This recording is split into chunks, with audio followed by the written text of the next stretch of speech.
Every conversation explores beyond the thinking, beyond the obvious. And today I have my special guest.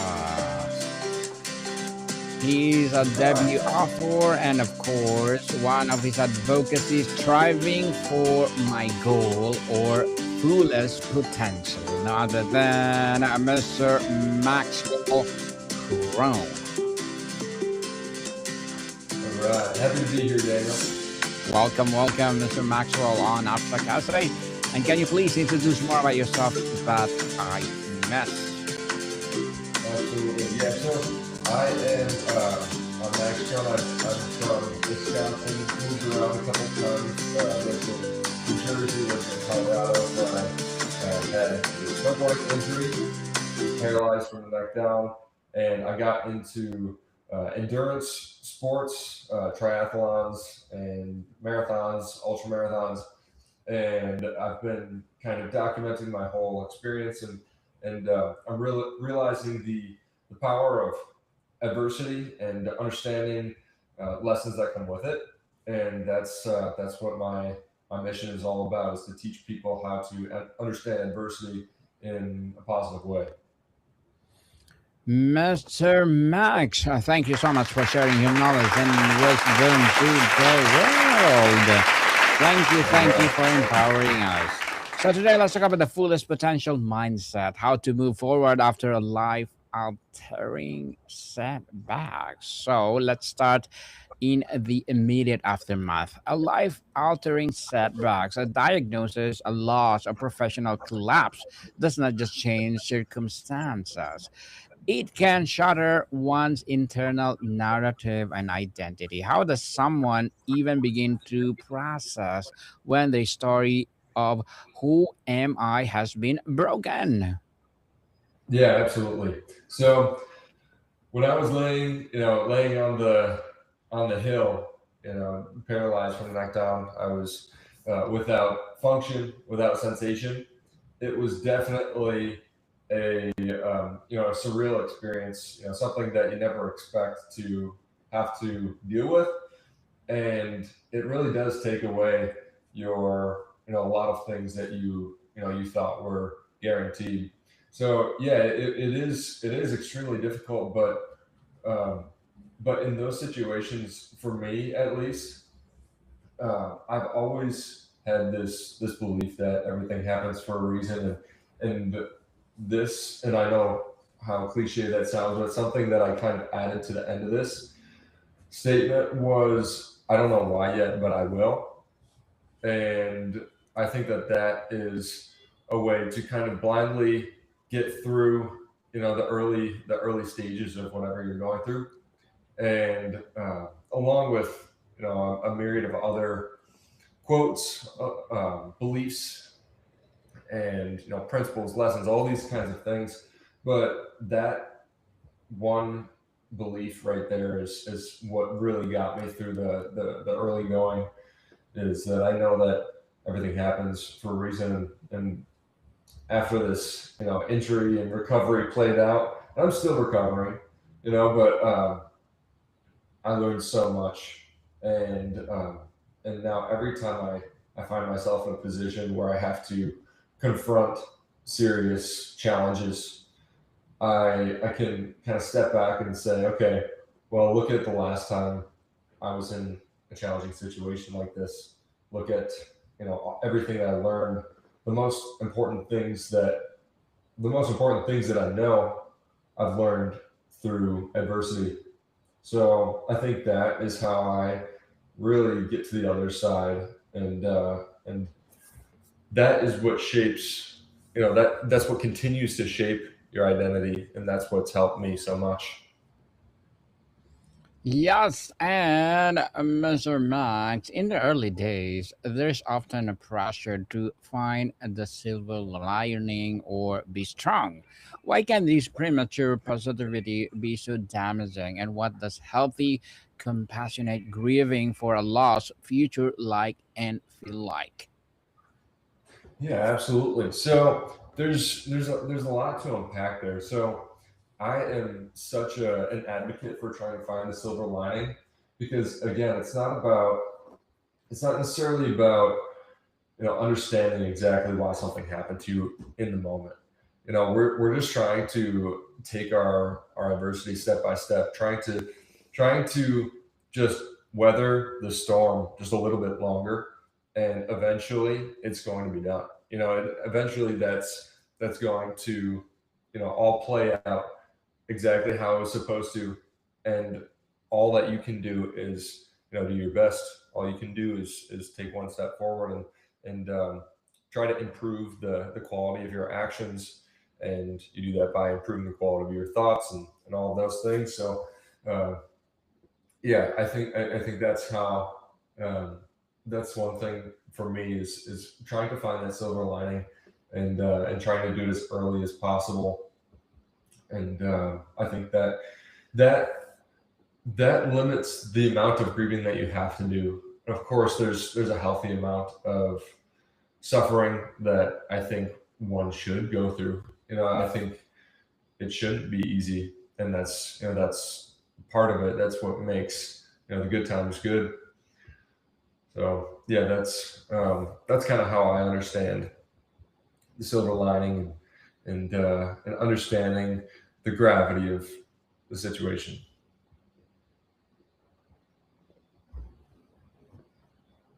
Interesting, Mr. Max. So, what is the practical, immediate anchors? A single a daily ritual, a trusted person, or a piece of art that can provide the tiniest foothold of stability when the entire landscape of the feels unfamiliar and unstable. Absolutely. For me, it's silence and what a lot of people would consider boredom. And I know that that's so controversial nowadays. You see the videos on social media saying, you're psychotic if you can't, if you work out without earbuds, without music, or listening to a podcast, or you're psychotic if you go to your car and you don't listen to music on the way home. I think that that is a very damaging belief, because I think all the time, and maybe I do more thinking than I should. Maybe a little bit of music or podcasts, or what have you. Maybe that would enhance some other areas of my life. But I do a lot of, like I said, I do a lot of thinking, and I really understand a lot about myself through that. And if you don't allow yourself time to parse through events, then you can find yourself in situations where you don't fully understand it. You don't really get to the bottom of it. You kind of just see that event you know for, I guess, not necessarily what it is, but your reactions and your, like, the impulses that you have towards those things. And you don't try to think about why it happened. You don't try to think about what benefit or what lessons it could offer. Let's talk about the mindset shift, Mr. Max, from a victim to architect. The core of your work is to shift the fullest potential mindset. How do you help someone move from asking why this or why did this happen to me, or to more empowering what does this make possible for me? Mhm. Yeah, that's a good question, Daniel. So a lot of people, a lot of people kind of have like I said, like you mentioned, the victim mindset, this thing happened to me. And you hear nowadays, it's not, this thing didn't happen to you, it happened for you. And I completely believe in that. I mean, everything that has happened to me has provided me so much. So, and all the things that all of the events, like my spinal cord injury, I think that that's the best thing that's ever happened to me. And we phrase it as, we still phrase it with word two, but it really is, it really does offer so much. So I think trying to reflect on the things that have happened to you, and try to find, okay, what are those tangible lessons? What are those things that I got out of it? And as I mentioned what I just mentioned with the last question is silence really does allow you to think about those things a little bit deeper, and it doesn't necessarily mean you have to meditate or you have to do this huge ritual. You don't have to, you don't necessarily have to pray or do any of these things about this, about that event that happened. You can just think about it for 5-10 minutes when you're in the car, or think about it while you're working out or on a run or whatever. It doesn't need to be this huge thing. And yeah, and once you can kind of get good, get good at that, you can take that into that next thing that happened to you. Like, you'll be more prepared for that, that adversity, that hardship, and when that time comes, you'll be much more equipped to, understand that you're not a victim. You have, this thing happened, and you have to, you have to deal with it, but you're not a victim. Things happen. I was in a car accident where there was a fatality, and it was my fault. And there's a lot a lot of guilt, a lot of, I guess, shame that I had to deal with that accident. But something that I had to kind of come to peace with and understand is that it doesn't make it any better, being hard on yourself. Nothing you Being hard on yourself is only going to cause so many more problems in your life. And like we said earlier, there is a certain amount of suffering that I think you should do, and you should feel bad. And to this day, I still do feel bad, of course, but you can't let it impact your actions for a certain period of time. Like, that you have to get back to normal and get back to a positive headspace for the majority of time as soon as you can.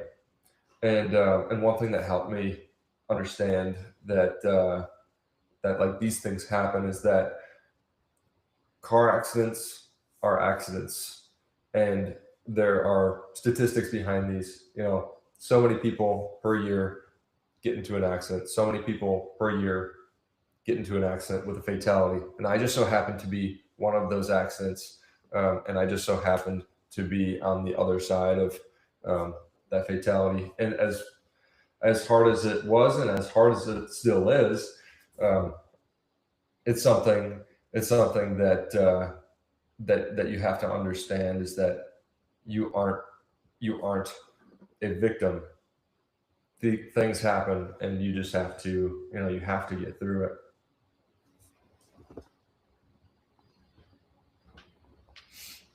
Very well said, Mr. Max. Very well said indeed. Thank you Thank you. for empowering us. Physical, cognitive, and emotional energy is often radically different post setback. How does one practice radical acceptance of a new limitation, not surrender, but as the essential first step, building a sustainable, joyful life within them? Good question. Yeah. So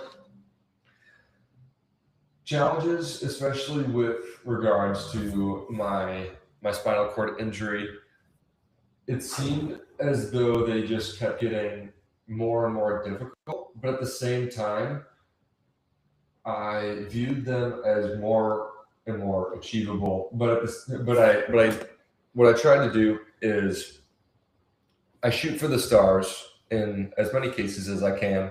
As I try to be as realistic, as unrealistic as possible, with still being possible. I know that sounds kind of weird and counterintuitive, but uh, the point is to set the goal so high, and then but still attainable, and then put the what I call outcome blinders on. Put the outcome blinders on and focus on the action.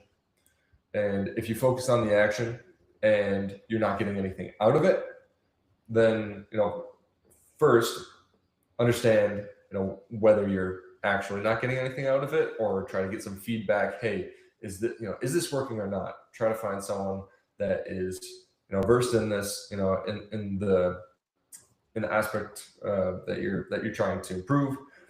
But for me, it was, I can see my progress, and I'm going to set a higher goal, and I'm going to focus on, just achieving the next milestone. And the next milestone, so my first milestone was, can you wiggle your fingers? Okay, yeah. Then the next milestone is, can you squeeze can I squeeze the doctor's finger when they put their finger in my hand? Then it was like, oh, do you feel this? Do you feel this? And it was just, what's the logical progression of, what's the logical next step, essentially? And putting your outcome blinders on to the big goal. Of course, I wanted to walk, I wanted to run, I wanted to play basketball again, I wanted to be, independent, essentially. But you can't think about that in the moment. You can't think about, oh, I can't wait to run again, or I can't wait to do this or that, when you're in a situation where, in this picture right here, where I can't even get out of my chair. So the idea behind that was, of course I'm going to try to walk again at some point. But right now, I'm going to try to focus on standing up first. And then, okay, can I stand up a little bit longer? And then can I take a tiny step? Can I lift my foot off the ground and then, safely stay standing?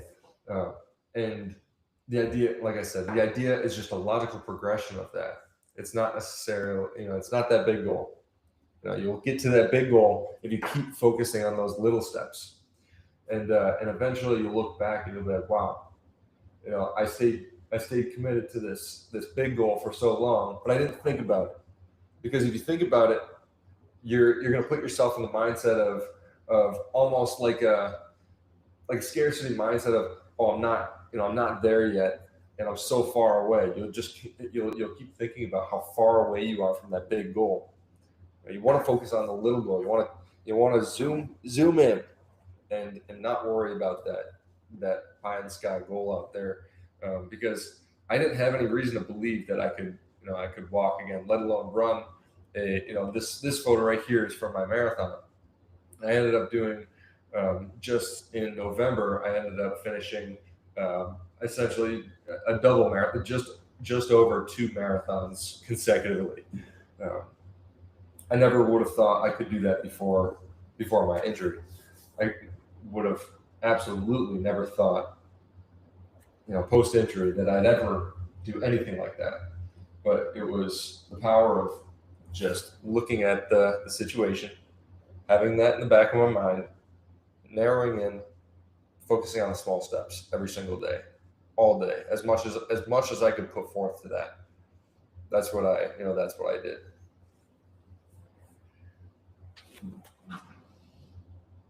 Very well said, Mr. Max, and empowering as well. So, what are your short-term and long-term goals? Yeah, my short-term goals, and this sounds kind of crazy even like thinking about it right now, but my short-term goals is by the end of the year, I want to do another 50 miler. I'm going to do the Austin Marathon in 2 weeks. On the 15th of February, I'm going to be doing the Austin Marathon. This is 4 years and 1 day after my injury. So kind of celebrating in that way. And then I plan on doing a 100-mile ultramarathon as well as an Ironman. I don't know if I mentioned my Ironman later on in this year. So lots of time to train until then, but those are my short-term goals. And my long-term goals, to be completely honest with you, to be frank, is to be able to, help other people understand adversity the way I see it, and do that as for a living. And yeah, so I'd say those are my two, my short term goals, and then my one long term goal. Well, good luck to your goals and looking forward for more success, Mr. Max. So, what will be your piece of advice for those people out there who want to be like you? My advice for people who want to be like me is to not be like me and dive into what they were meant to do, what they are ought to do, and find what makes you tick. Whoever's listening, find what makes you tick. Um, find what lights you up. Find what um, find what inspires you, and just if you are truly dedicated to it, why not try to be better than 80% of people, 90% of people, 99% of people? Why not be the top 0.1% in that category, and you know see what happens? Obsess over something, and and see where it gets you. I think that is. I say this because I am as passionate as I've ever been. I'm as healthy as I've ever been, and I'm as fulfilled as I've ever been. And it's by doing what I love and having people that I love around me. So I would say, uh, lean into you, lean into being your true and authentic self, unapologetically, and uh, yeah, and enjoy the experience, enjoy the present, because future and the past are not, don't exist. They're not here. The present is all that matters. Well, thank you for that, Mr. Max. Empowering advice. So, before we wrap up our discussion for today, I'm inviting you to please do listen to my other podcast, people. My other podcast, because my abstract essay is already in fifth season. Abstract poetry in its sixth season, but my Food 101 in its sixth season as well. Please do listen to them wherever you listen your podcast. So, Mr. Max, tell us, for a person listening who is in the thick of it, whose potential feels like a distant memory, what is the one sentence of truth or hope you most want them to hold into today? Ooh, that's a really good question. That's a really good question. Yeah, I would say that you can get through anything that you put your mind to, and that controlling the uncontrollable will lead you to strife,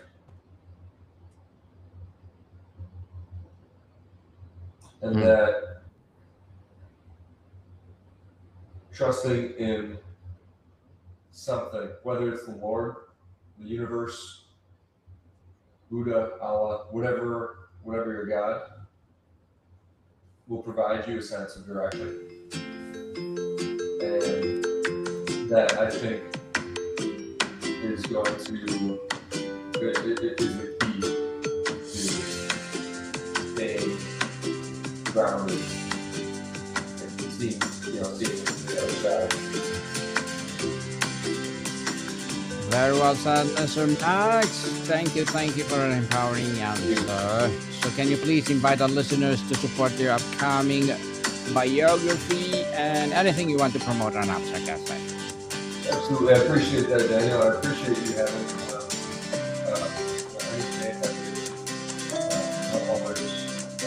understanding my perspective and to offer this that I have, that I want to take. another one of those is coming up late the 26th is my book. It's called Q1, and I am if you want to hop on the wait list, you can. That's through my website, maxkrohn.com.